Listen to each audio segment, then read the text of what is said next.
August 1997, United States Penitentiary, Lewisburg, Pennsylvania. War breaks out between two prison gangs, the Aryan Brotherhood and the D.C. Blacks. Authorities would claim race and respect as the primary motives. Evidence came in that the D.C. Blacks declared war on the Aryan Brotherhood, which means kill these guys on sight nationwide, wherever you can find them. The D.C. Blacks disrespected the Aryan Brotherhood, and they had to answer for that. And a kite was sent through the prison system between the Aryan Brotherhood members. The kite, it's a note that they pass with information from one cell to another, from one inmate to another, from one prison to another. And it contains important information. In this particular case, the note went from ADX, Colorado to Chino Hills, California to USP Lewisburg. The kite had harmless family news to the naked eye. Between the lines, in invisible ink, were the words, "War with D.C. Blacks." And with that, the Aryan Brotherhood in Lewisburg had their marching orders. They were basically attacked in their cells. The element of surprise is very important with the Aryan Brotherhood. They didn't see it coming. There was lookouts from the Aryan Brotherhood, and then the hitmen would enter the cell and then stab these guys to death. A guy named Al Benton put a 12-inch shank through the throat of Mr. Abdul Salam. Salam was an alleged leader of the so-called D.C. Blacks. Al Benton was one of the bosses of the Aryan Brotherhood. He carried out the most dreadful attack of the race war. Salam and another black inmate were murdered. 3 others were seriously hurt by members of the Aryan Brotherhood. The U.S. government traced the mysterious kite back to the Supermax prison in Florence, Colorado, where some of the most feared criminals in the world were being held, including a gangster named Barry Mills.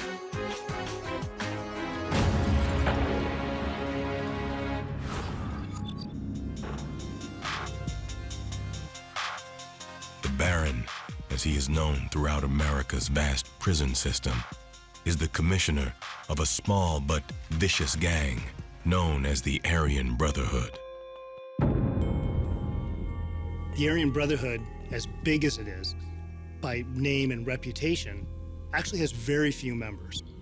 They maybe have 100, maybe 150 full-fledged members. They're very selective on who actually gets to get into the gang, which allows them to stay very, very small, very, very tight, very, very secretive. The Aryan Brotherhood traditionally has been viewed as the most dangerous prison organization. When the Aryan Brotherhood wants to kill you in prison, they don't stab you once, they don't stab you twice. They stab you 117 times. When they want you dead, you're going to be dead. They sell drugs, they extort white inmates, they carry out contract killings.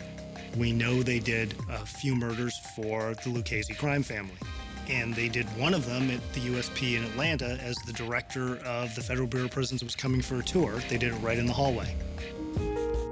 The Baron believed his brotherhood was untouchable. Their murders in prisons were very public. They were very open so that every inmate could see that it was done, and they were brutal. In 1996 and early 1997 at the United States Penitentiary at Marion, there were a series of incidents between white and black inmates. A black inmate hit a white inmate over the head with a radio in a pillowcase. It appeared that the black inmate did it because he was in trouble with his own gang, and he knew if he attacked a white inmate, he'd be sent into the hole where he'd be safe from his own gang. A calculated move for survival, the inmate in question lit a fuse, which then could not be extinguished. 2 weeks later, a dozen blacks attacked a half dozen white inmates on the yard, in the recreation yard.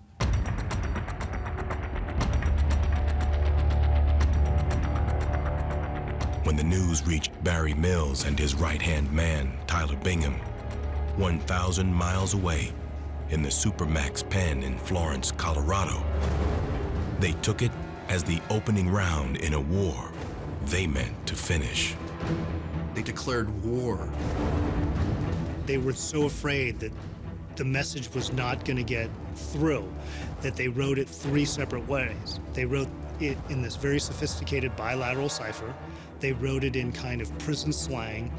And the other thing they did was they used urine, wrote it on a piece of paper, let it dry, kind of like as a kid when you used to use lemon juice as invisible ink. When it dries, it's invisible. When it's heated, it turns dark, and it can be read. It read, "War with D.C. Blacks." Alan Benton, federal commissioner in the Aryan Brotherhood, alongside Mills and Bingham, carried out the deed himself, killing an alleged leader of the D.C. Blacks, Abdul Salam, with a homemade shank. Alan Benton spent several hours in his cell after the murders, and by the next morning, he decided that he should not have done it. He asked to speak to the federal government about the Brotherhood and the Baron. I think people flipping encourages more people to flip. People start to worry about, are other people telling on them? They start to think, maybe I should get in the door. March 2006, the first in a series of federal trials against the Aryan Brotherhood began in Los Angeles. The 4 defendants were older men with comic book names: Tyler, the Hulk Bingham, Edgar, the Snail Hevley, Christopher Overton Gibson, and Barry, the Baron Mills. The government's object was to put these 4 men to death because of the belief that they were a danger to other prisoners, to corrections officers, to anyone that they came in contact with. The attorney for Barry Mills says they plan to prove the witness's testimony is unreliable because, quote, the government is providing these informants with favors, freedom, and cash to get their testimony. The indictment of charges against the group was more than 140 pages long. Beyond murder, it included charges of narcotics distribution, racketeering, and conspiring to rule the nation's prison system. Our tactics were to put the cooperating witnesses on the stand, whether they're good guys or bad guys, and then show the jury that this is what these cooperating witnesses are saying. But look at what the letters and phone calls are telling you. Look at these documents that we found. Documentation tells you the story. In this case, the story told by the prosecution was overwhelming. It takes 6 months, and the jury comes back guilty for all 4 defendants. It took the court clerk more than an hour to read and verify all the guilty verdicts. The only indictment that didn't stick was one of the multiple murder charges against Mills and Bingham. Gibson and Hevley were sentenced to life in prison. The Baron and Bingham faced the death penalty for their crimes. The jury deliberated for more than 4 days before reporting to the judge that they were hopelessly deadlocked.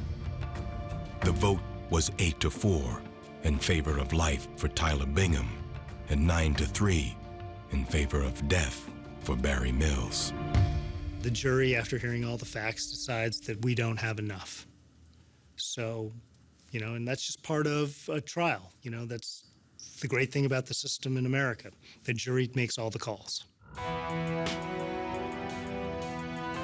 The judge sentenced both men to life in prison without the possibility of parole.